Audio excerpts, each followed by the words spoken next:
thank you all at the Colorado Foothills World Affairs Council for inviting me. I was here 3 years ago and I enjoyed it very much, so I'm delighted to come back. I'm delighted because I'm coming back home to Colorado as a Denver boy. It's always encouraging to see such large audiences who are interested in the world beyond our shores, who are interested in one of the most intractable and difficult and painful conflicts in the world. That is this seemingly unending conflict between the Israelis and the Arabs. Now, essentially, the conflict between the Israelis and the Arabs is drawing to a close. The core of this conflict is the conflict between Israel and the Palestinians. When I tell people that I'm the president of the Foundation for Middle East Peace, they roll their eyes and say, boy, if there was ever an oxymoron, it's Middle East peace. But you know, you're lucky you have life tenure.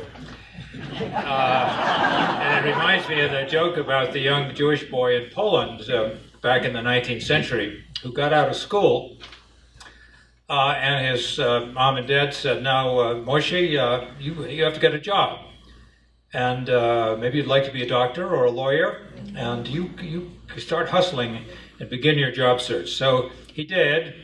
He came back home day after day empty-handed. Finally, 6 months later, he came home with his eyes were lit up, and he said, Mom, I've got a job. And she said, well, that's wonderful, Moshe. Are you going to be a doctor or a lawyer? And he said, no. The rabbi asked me to sit at the synagogue and to watch for the Messiah. And his mom said, now that doesn't sound like much of a job. I bet the pay is lousy. And he said, yeah, the pay's lousy, but you can't beat the job security. That is the view, in fact, that we Americans and most people around the world, and certainly most Israelis and Palestinians, hold about this conflict as an endless, intractable, tribal conflict that will go on forever, for which there is no solution. I don't accept that, but there's plenty of objective evidence to suggest that this is one of the hardest to solve, indeed, that it may not be solved. It's not to say that it can't be solved. Well, there's both good news and there's bad news, and I can't resist telling you another story about the fellow who had a terrible leg ailment, and he went to the doctor, and the doctor said, I'm sorry, we're going to have to amputate your leg. So he went to the hospital, and he came out of the anesthetic after the operation, and he woke up, he said, Doc, how did I do? And the doc says, well, there's good news and there's bad news. The bad news is that we cut off the wrong leg. The good news is that surgery really wasn't necessary.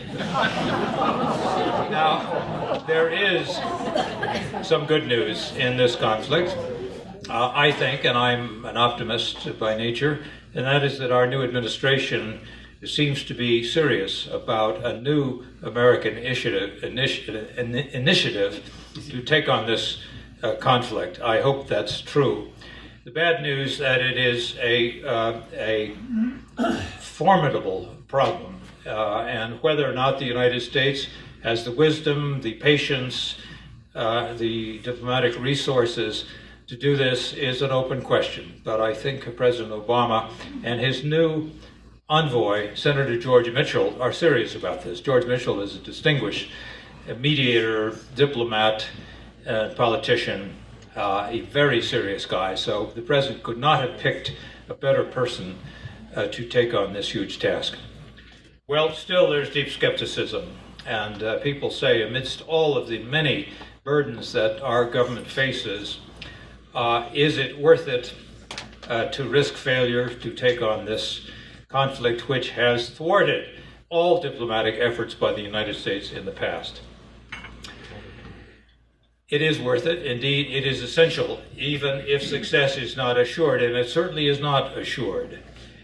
But this is a grave problem, not only for Israel and Palestine, whose very futures depend upon a resolution of their conflict between two peoples who have deep historic claims to the same land, and who dream of peace, security, in states of their own, but who have failed utterly over these many decades to figure out a way to coexist in that same land. The answer lies in dividing it into two states. That is well accepted, but that goal is still a very distant one. It is also extraordinarily important for Americans because this is a conflict that affects our national security interests. Plunging into another serious round of Israeli-Palestinian diplomacy led by the United States is not just altruism. Our reputation in the world has suffered terribly because of our inability to deal with this issue and the widespread perception, especially in the Arab and Muslim world, but even more widely, that we have not gone about this in a fair and balanced way, that we have favored Israeli policy and that we ignored the equities of the other party to the conflict, the Palestinians. In a time when terrorism threatens our security, at a time when the possibility that Iran may become a nuclear power raises the specter of nuclear war in the Middle East, at a time of growing extremism, this problem threatens us. So we need to look at it not just as goodwill, but as a pressing matter of American national security, as a way of restoring the influence and credibility we need in that vast and important part of the world to preserve our interests. Well, the obstacles are huge. The obstacles are even greater today with a new right-wing Israeli government that has said, quite frankly, that it does not want a Palestinian state. It does not want to divide the land. It does not want to end the massive enterprise of Israeli settlements, which has been going on for the last 40 years, for the very purpose of preventing the emergence of an independent Palestinian state. So it's tough, and should the administration take it on? Some people say you don't plunge into a task like this unless you've got a pretty good odds that you're going to win. I disagree. I think we have to try and do our very best, both for the sake of our friends, the Israelis and the Palestinians, but most of all to salvage our own reputation, even if we fail. And I don't concede that we have to fail by any means. Well, why is it so hard? First of all, we're dealing with two very troubled parties, the Israelis and the Palestinians, both of whom have been dealt bad hands by history. Both of them, unfortunately, have developed a kind of victim pathology where they see themselves as the exclusive victim in this conflict and where they've been unable to recognize that there is another party that has equities and rights itself. Now, this is a kind of syndrome that affects both the Israelis and the Palestinians. For these many, many years, living right next to each other, they have failed to really understand and reach out to the other side. And that's a terrible tragedy, and that is one reason that efforts by others to try to help them out of this mess have failed, and they themselves have failed quite miserably. Now, one can understand this pathology. The Jewish people suffered for 2 millennia from Christian anti-Semitism. Hatred of the Jewish people based upon a distorted Christian theology. They sought to be free, to free themselves of this curse of persecution and anti-Semitism after trying hard in the 19th century to assimilate and to become patriotic, loyal members of their societies in Europe. They failed. And so they said the answer for us is Jewish nationalism, a state of their own, a Jewish homeland, and they chose Palestine as their homeland. That was the impetus of Zionism, desire to be normal people and to be freed of this curse of anti-Semitism. They succeeded in creating a homeland, and it's a long and tangled story, but they did succeed, but they have gone astray, and they are far from reaching their goal of a Jewish democratic state at peace with their neighbors and the rest of the world, where Jews can live in safety as normal people. And that's a terrible tragedy. The tragedy of the Palestinians is no less poignant. A people who themselves, like other people, aspire to freedom, independence, self-determination, and who have been denied that because of the creation of the State of Israel. And this is one of these historic paradoxes that is very difficult to deal with. Justice for the Jewish people was the motivation for the creation of the State of Israel, and they achieved a state of their own. But in the process, a terrible injustice was done to another people, the Palestinians, who were driven from their lands and their homes. Now, for the last 60 years, huge industry has been established in trying to determine who is right and who is wrong, who is the victim, who is the victimizer. And this has consumed huge emotional energy. It's been a terrible waste of time. It has diverted our attention, their attention, to what ought to be the task at hand. That is solving the conflict in a compromise that will rescue both peoples. Instead, it's been deeply polarized there. They both tend to demonize, dehumanize the other. They have not learned the history and the suffering of the other. The Arabs had no grasp of Jewish history or of Western Christian anti-Semitism, did not understand the depth of the Zionist national movement, and the Israelis, alas, have not grasped the suffering and what was done to the Palestinians. That's the tragedy. But let's stop trying to decide who's right and who's wrong. They've both made terrible mistakes along the way, but they both have right and justice on their sides, and a way must be found to compromise so that they can both meet their fundamental, basic national needs. And that should be the objective of us Americans. Not to be partisan, not to reflect the terrible polarization that has taken place between the Palestinians and the Israelis. Alas, it is quite common in this country to see a deep division, a polarization of public opinion about the conflict, and that's unfortunate. Well, another reason for failure has been the chronic disunity of Israeli governments, a country made up of immigrants from around the world, and a political system that tends to give disproportionate power to radical religious minorities. The same kind of dysfunction affects the Palestinians, whose system doesn't work at all. They hardly have a government of their own. Most of their territory is occupied, and they are split in two between the radical Islamist Hamas and the secular nationalist Fatah.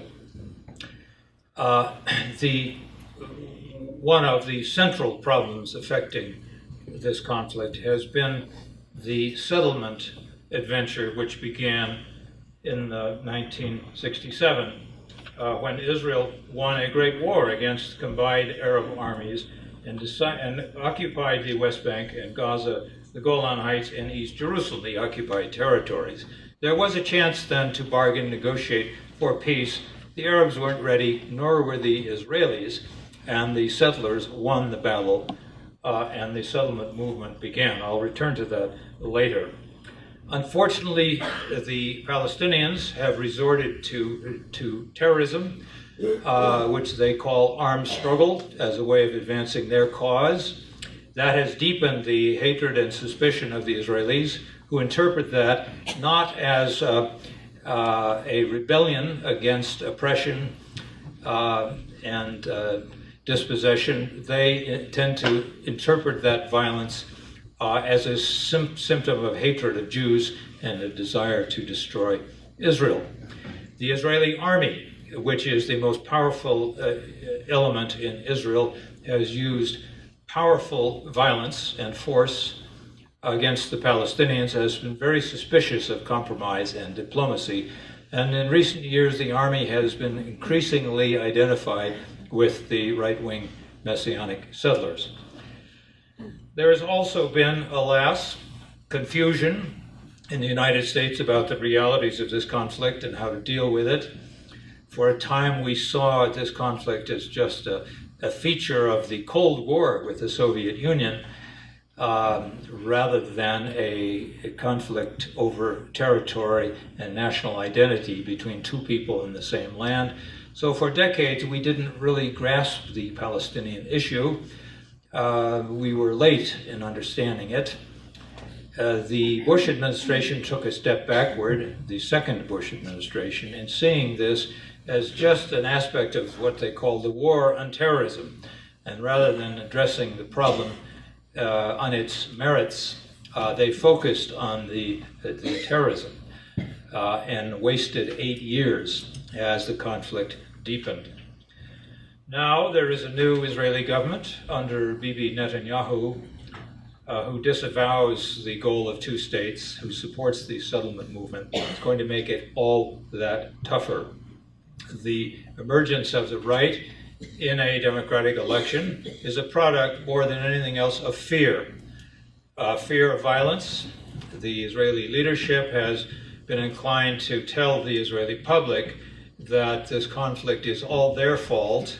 The violence is not a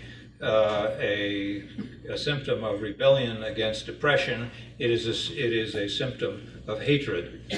And the Israeli public are inclined to believe this, and they were terrified during a 2-year period of atrocious suicide bombings in the streets of Tel Aviv and Jerusalem. The product of this is a movement to the right in Israeli politics. On the Palestinian side, there has been a disillusionment about peace and the possibility of obtaining it, and in a protest against the inability of Yasser Arafat and his secular leadership to bring peace and to liberate the Palestinians elected an Islamist government led by the Hamas party in the year 2006. The United States had promoted democracy in Palestine and throughout the Middle East as part of the Bush doctrine. But the wrong party won in Palestine, and the Bush administration scuttled its pro-democracy policy and said it would not recognize the new government or deal with it. And we imposed very strenuous sanctions against Hamas. We cut off our aid. Hamas and the Arafat's Fatah party, Arafat was gone by then, created a national unity government. We refused to deal with the national unity government. Then there was, with arms and training provided by the United States, the Fatah militias clashed with the Hamas militias in Gaza, and again the wrong side won, the Hamas won, and now there are two Palestines. There's the West Bank and Gaza. So it's a thorough mess. Part of the task of diplomacy is to reunite the Palestinians and to persuade the Israeli public that there's a better way to obtain peace and security and to fulfill their historic dreams. The United States, as I said, has not used its power, its influence, its moral authority, for the most part, to try to accelerate a solution to this conflict. Now, there are many reasons for that. We have tended to weigh in on the side of Israel, just as the British did. Indeed, there would not have been an Israeli state had it not been probably for the patronage and support of the British Empire, starting back in 1917 with the Balfour Declaration. Under the British Mandate of Palestine, when the British drove the Turks out, they nurtured a small but vibrant proto-Jewish state. That community would not have emerged as a real state, probably had it not been for the Nazi era and the Holocaust, which made the creation of Israel for the Jewish people not just a desired goal, but a matter of survival, a matter of life and death. And because for them, they saw it as a matter of survival, they were willing to take desperate steps against the Palestinian indigenous people, used armed force to drive many of them out, and many left for fear of their lives. So that's the tragic paradox that has yet to be resolved. And the United States has not dealt with it adequately, in my view. Jimmy Carter worked very hard to make peace between Israel and Egypt. He succeeded, but no administration has been able to address the Palestinian-Israeli conflict successfully. Why is it that the United States has, just as the British did, weighed heavily on the side of the Zionists? I think there are strong cultural and religious reasons for that. We've considered ourselves a Judeo-Christian culture. The majority of Americans are Christians. The legends of the Holy Land, the children of Israel, the Old Testament have a very powerful resonance for many, many Americans.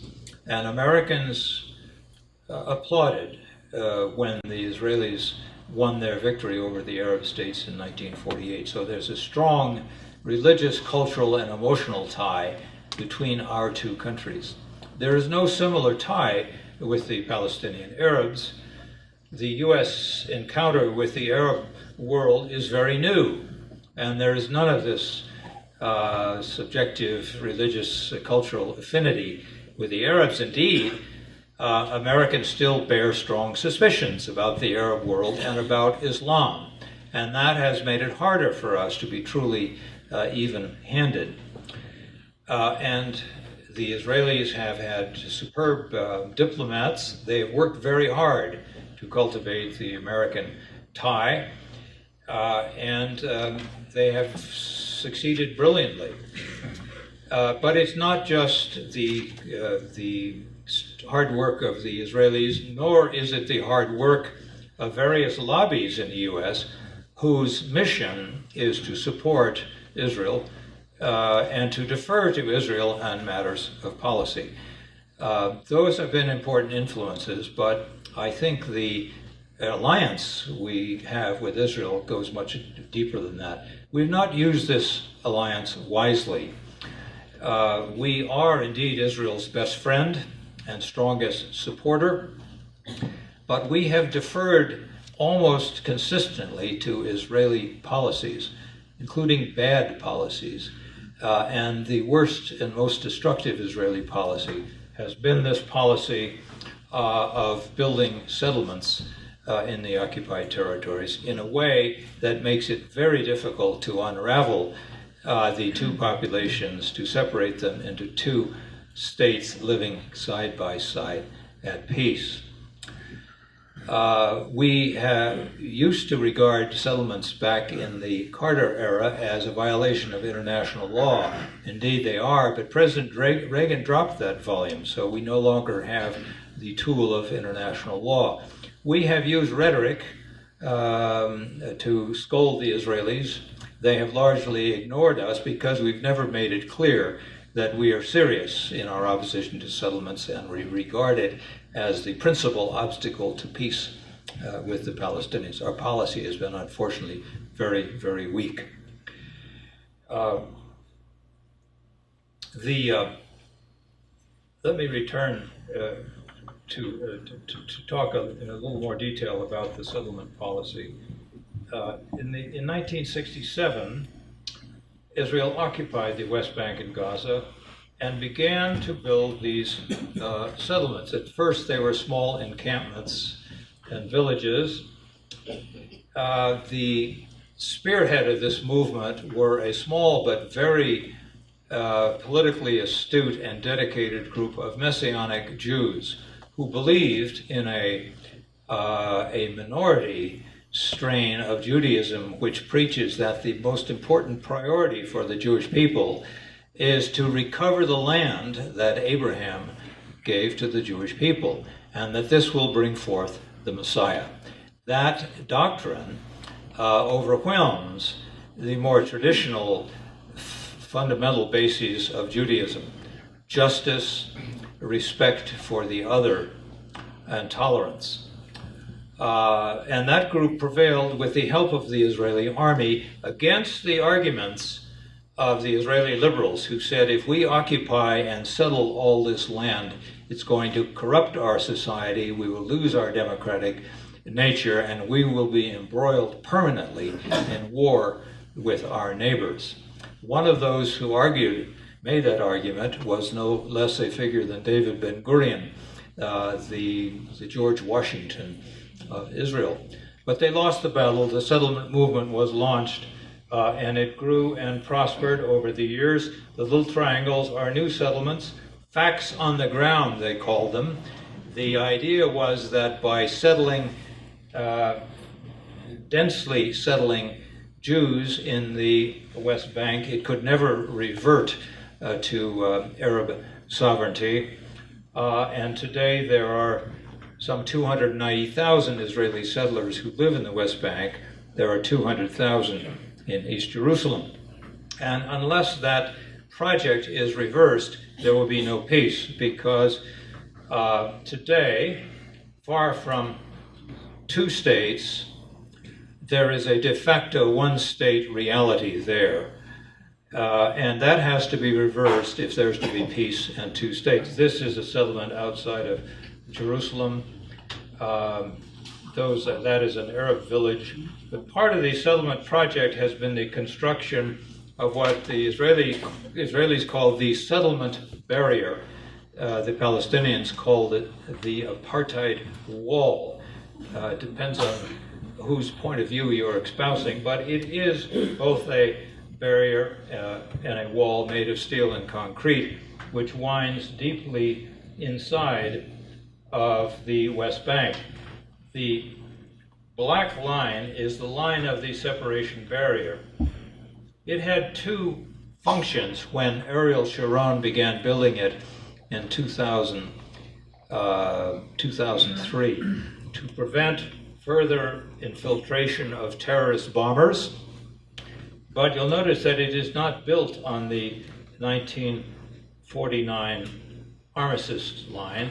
It is parts of it cut deeply into the Palestinian territories in order to preserve and protect these large Israeli settlements. So it was a move to bring about a kind of de facto annexation without negotiations of Palestinian land, and to protect perhaps 130,000, 150,000 Israeli settlers. The settlement complex has been made even more formidable by the construction of a series of Israeli roads. The white roads are Israeli roads. They are designed for settler use only. And as you can see, together with the settlements, they surround and control the Palestinian population. There are some 600 Israeli military checkpoints or barriers on roads that the Palestinians can use, and so the Palestinian population is divided up into dozens of small enclaves surrounded by Israeli settlements, settlers, and the Israeli army. And the Palestinian Authority in Ramallah has very little authority. The West Bank is effectively ruled by the Israeli military. So you can see the scope of the problem and how difficult it's going to be to unravel it. The task of any American peacemaker, first of all, is to begin to try to restore some sense of hope and trust on the part of the Israelis and Palestinians. They have given up.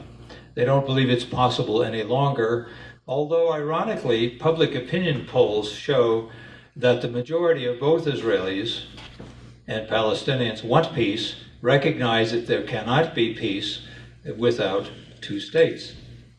But they don't believe it's remotely possible. They've seen the failure of many initiatives, and they've thrown up their hands in despair. And when that happens, that only strengthens the more radical ideological elements. It has strengthened Hamas, the Palestinian Islamist party in Gaza, which has not yet abandoned its total rejection of Israel.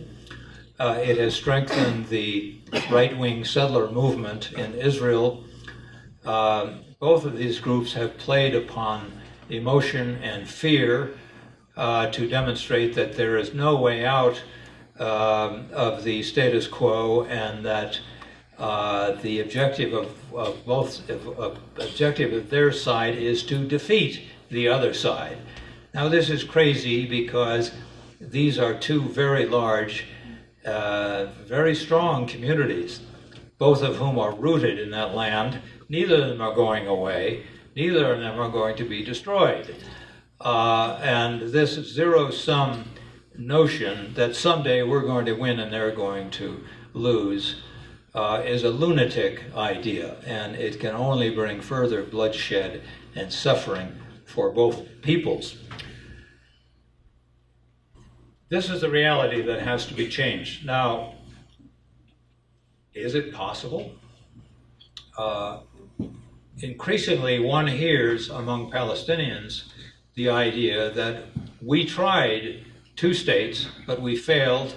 Maybe we should just wait, and our demographic advantage, our birth rate, is going to overwhelm the Israeli Jewish birth rate, and in 50 years or so, we will engulf the Israelis with Palestinian Arabs.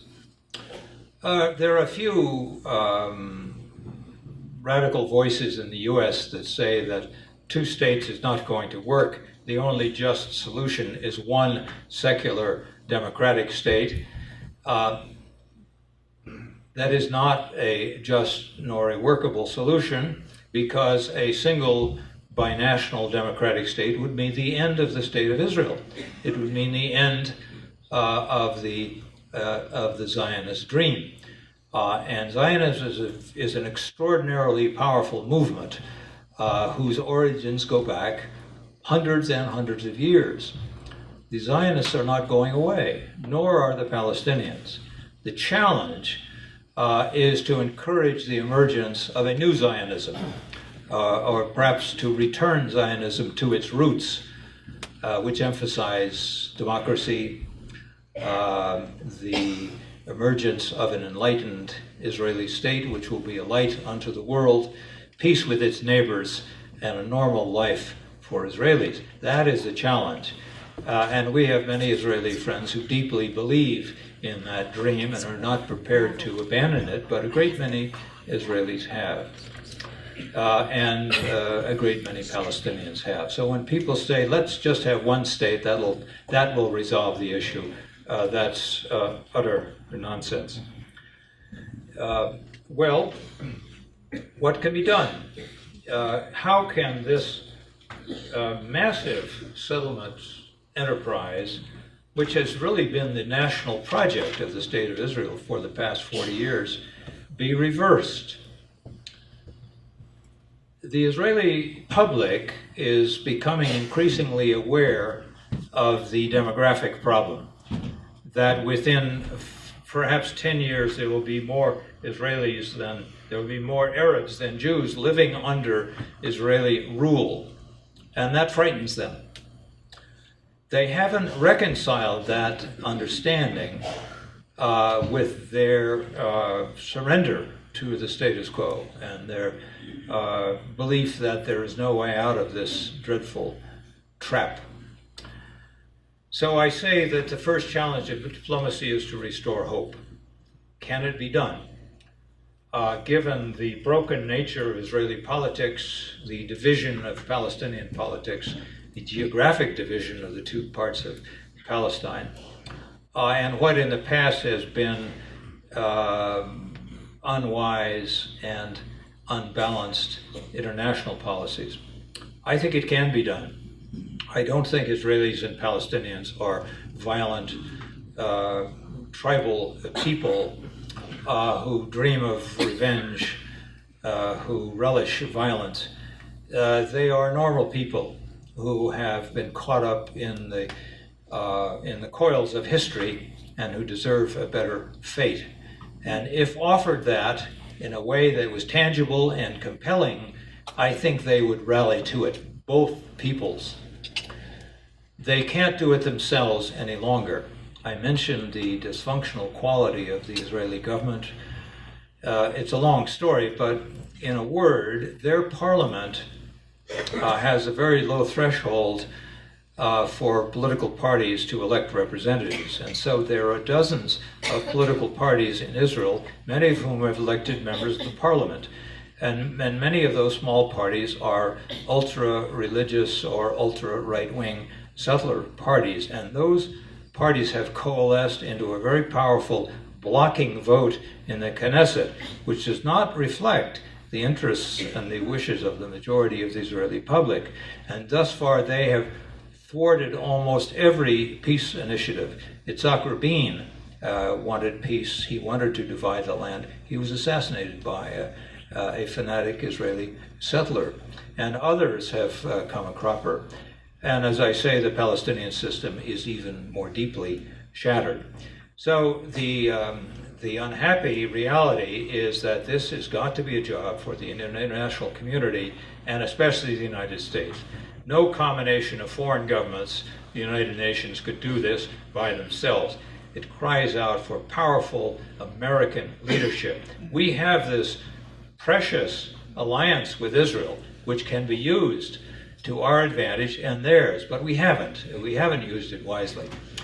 So if this job is going to be done, the United States is going to have to take the lead, and we can do it. The elements of a solution to create two states would be the end of most settlements. These interior settlements, the settlements in the Jordan Valley, and most of these settlements here, and this is no less important, a division of the holy city of Jerusalem, which is precious to both sides. East Jerusalem is Arab Jerusalem, although there are 200,000 Israeli settlers now in East Jerusalem. There are over 200,000 Palestinian Arabs. The city can be divided politically so that it could become the capital of both states, with the Israeli capital where it is now in Jewish West Jerusalem, a Palestinian capital in East Jerusalem. Some of these settlements here are so big that it would probably be impossible to evacuate them. But in previous negotiations, the Palestinians have acknowledged and have said they would be willing to swap strips of Israeli territory, here, maybe off Gaza, and would, in return for the annexation of some of these big settlements by the state of Israel. So border swaps would be part of a solution, as well as the division of Jerusalem. Security is all important. The Israeli sense of insecurity is not just a product of the violence and the message that they get from their leaders, that the violence is all the part of the other, is all the fault of the other side. The insecurity goes back for centuries and centuries.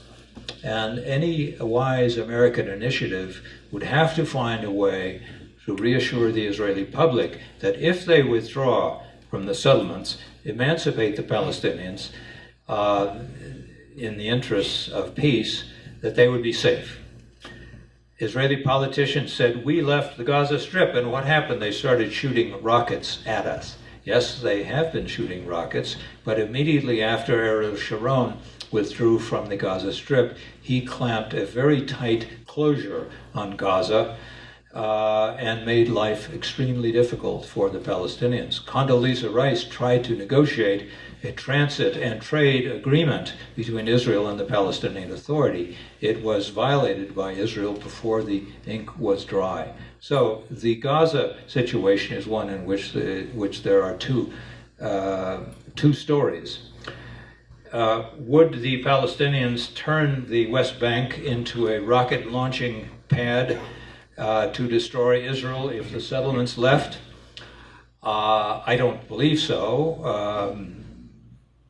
The Palestinians, in fact, in 1988 made a historic decision to accept Israel and to make peace on the basis of two states.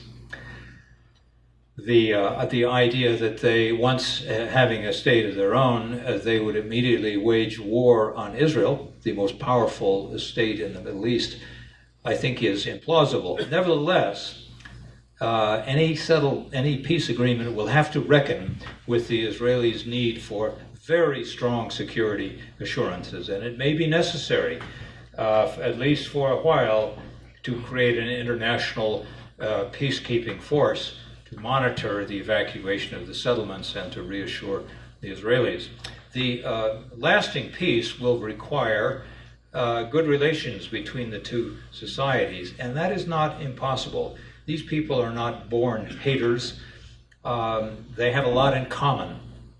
The Israelis have, in spite of this terrible mistake of occupation, created a vibrant, creative, and prosperous society. The Palestinians are the best educated people in the Arab Middle East, with a per capita percentage of PhDs, which is second only to Israel's in the region.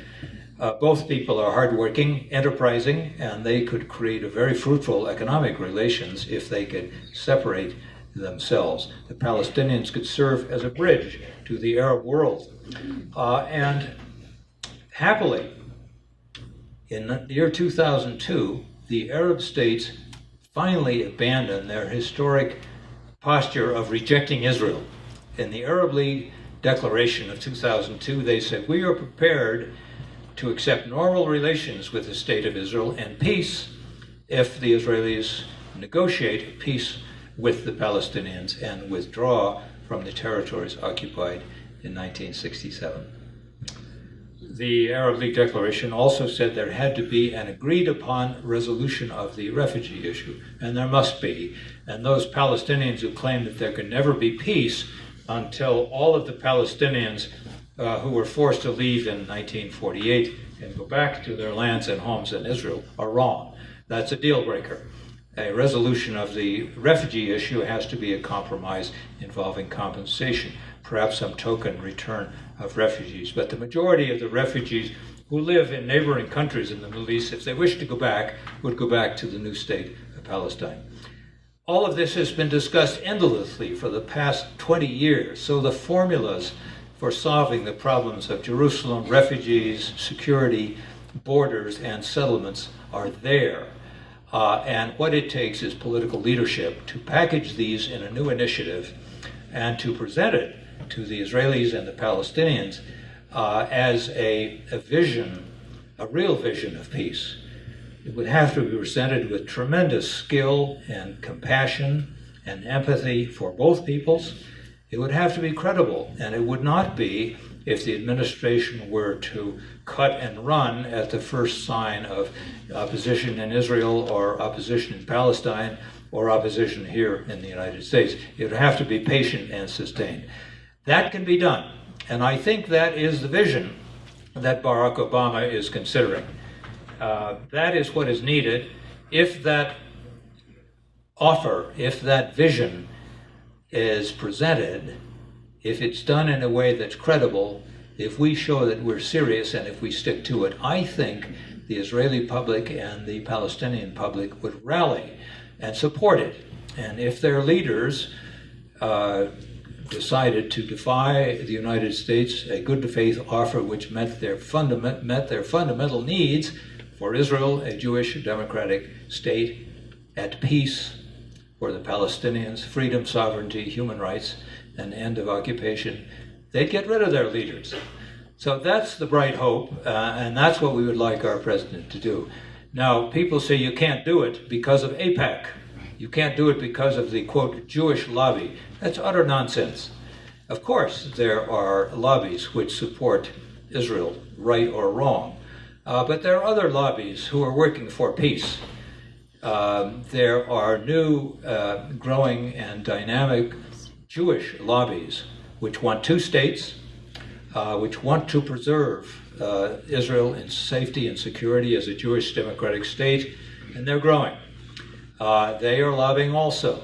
There is a deep division in the American Jewish community, but I think the ground is shifting there because the future is bleak for Israel if this conflict continues. There are Palestinian American, Muslim American groups, and there are Christian American groups. Our foundation is one of these groups. We're not a lobbying group, but we advocate and we try to educate. There's a group called Churches for Middle East Peace, which is a wonderful organization that has lobbyists on the Hill. They support Israel, they support Palestine, they support strong American diplomacy.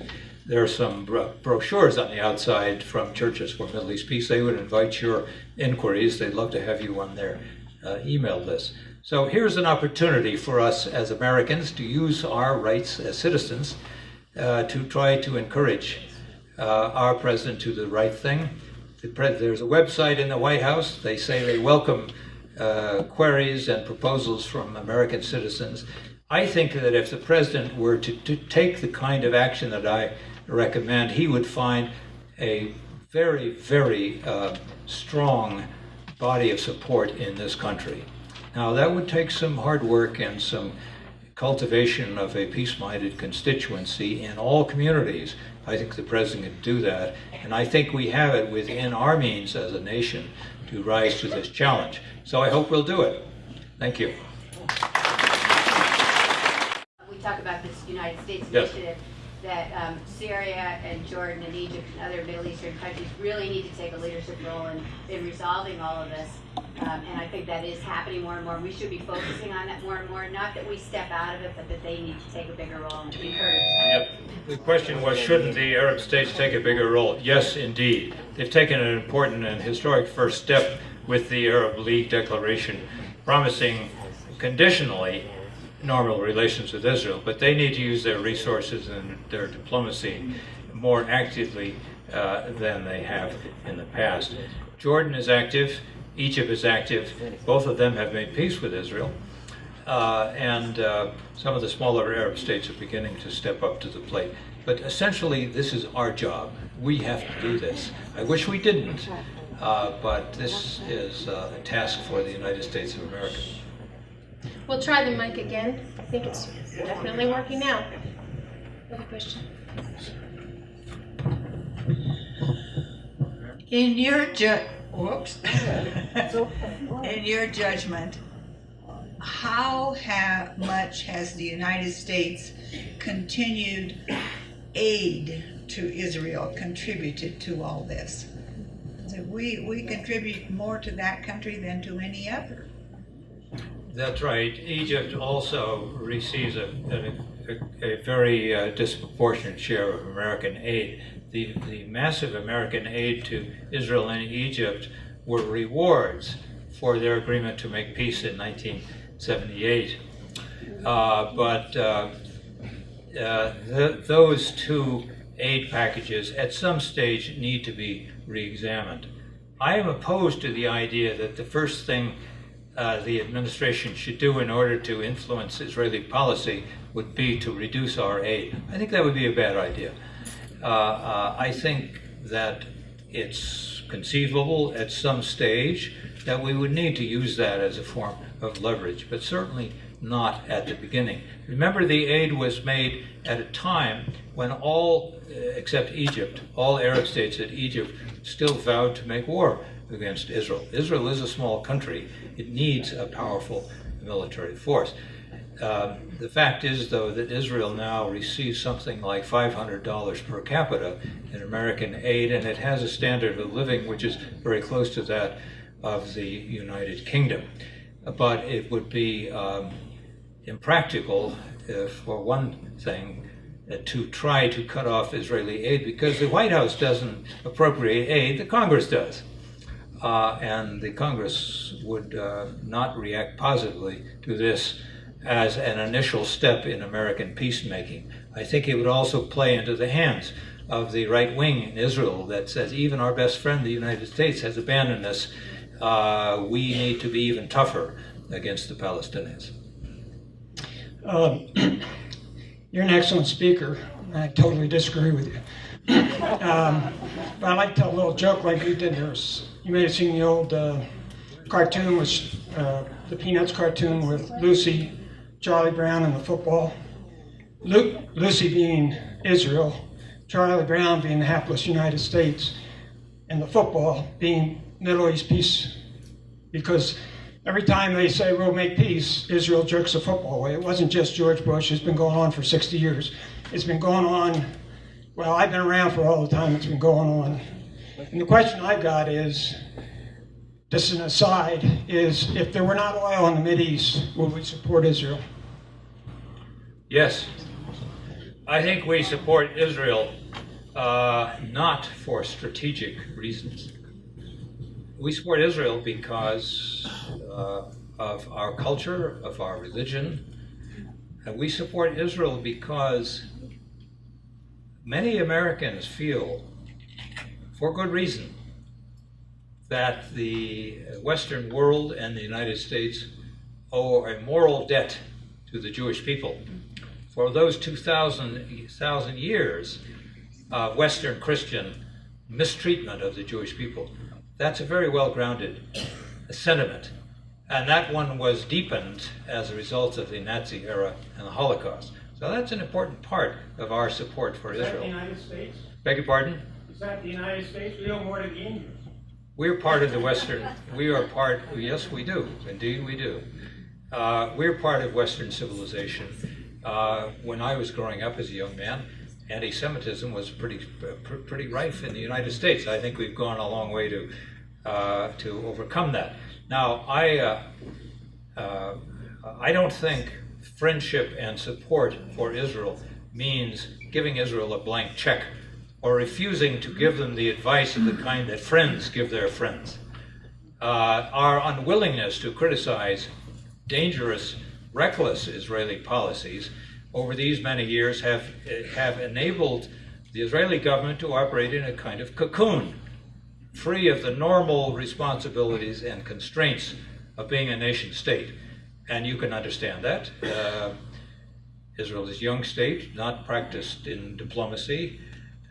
Given their history, you can understand that. So I'm suggesting that we need to use our relationship more wisely. I would not suggest that we abandon our relationship. I think we need to use it creatively, as good friends are supposed to do. Questions back here. I'd like to know to what degree the inflammatory comments that have been made by the president of Iran is going to complicate and further polarize this situation.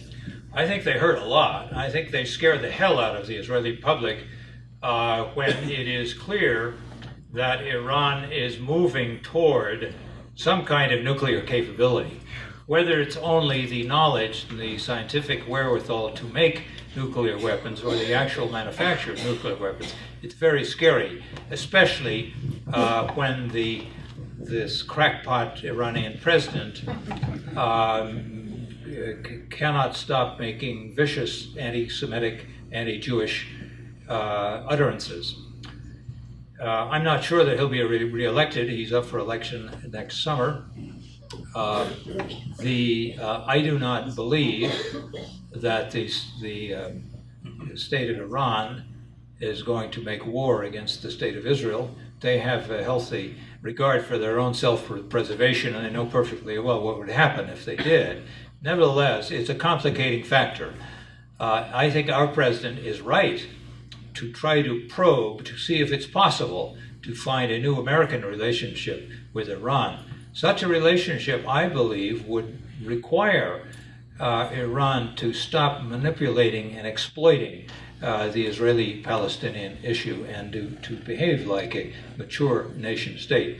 I think in some ways Iran is a mature nation state. Its current president certainly is not a mature, wise politician. He's a crackpot. Messianic Judaism aside, why isn't the solution to this apparently intractable problem to have the U.S. use its influence, money, etc., to move the state of Israel to Ohio? Montana?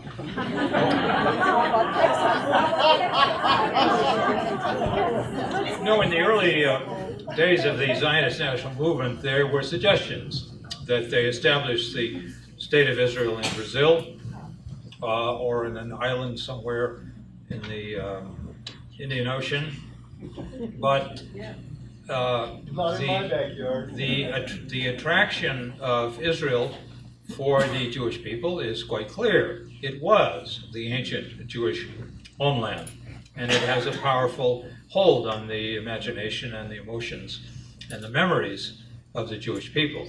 So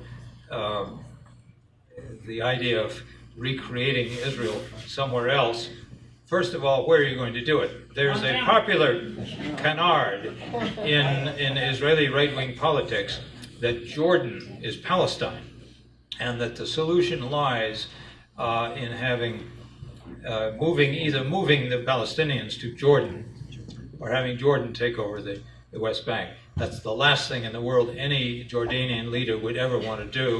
King Hussein broke his ties with the Palestinians in 1987, and he said, this is an Israeli-Palestinian problem. He knew that if he were to accept the Palestinians, that would spell the end of the Hashemite kingdom of Jordan.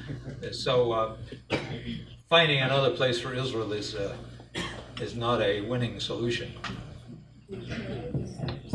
Yes, ma'am. How much of the aid that we provide to the state of Israel is then used to purchase ammunition and weapons from the United States, such that we are exacerbating the conflict?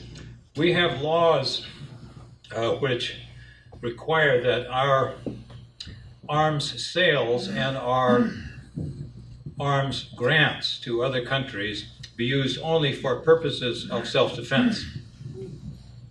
Now, you could engage in an endless argument about whether the IDF was doing more than defending itself in the latest war in Gaza or in the 2006 war in Lebanon, or over the years in the use of modern high technology, high explosive weapons against Palestinians.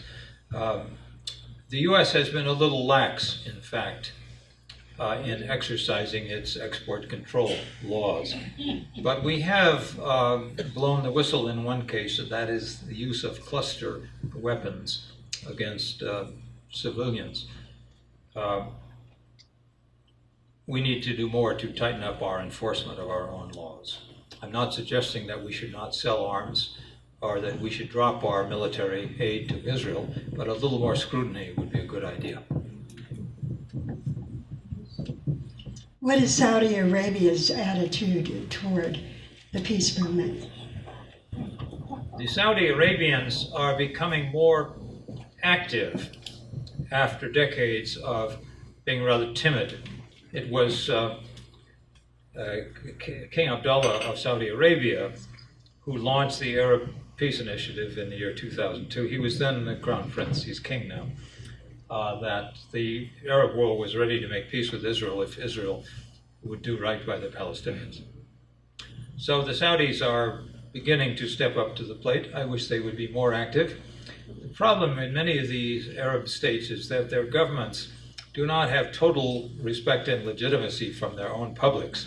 And so that tempers and weakens their foreign policies, and they're not always willing to be as bold as we wish they would be. Our last question, sorry. How is President Obama perceived?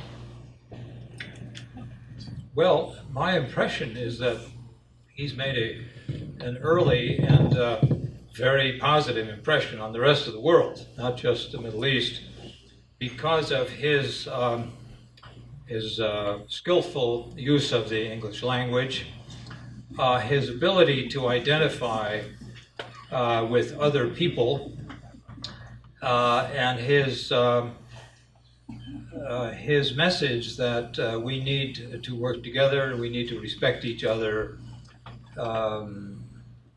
and to abandon the kind of angry and hostile and threatening rhetoric that was all too common during the Bush administration. He's only started, but I think he's made a very good start. His speech in Turkey was a very thoughtful speech about relations with Turkey, and he broadened that to talk about relations with the Muslim world and the Israeli-Palestinian conflict. He is yet to make his big Muslim country speech, but I think he will one of these days. Thank you. Thank you.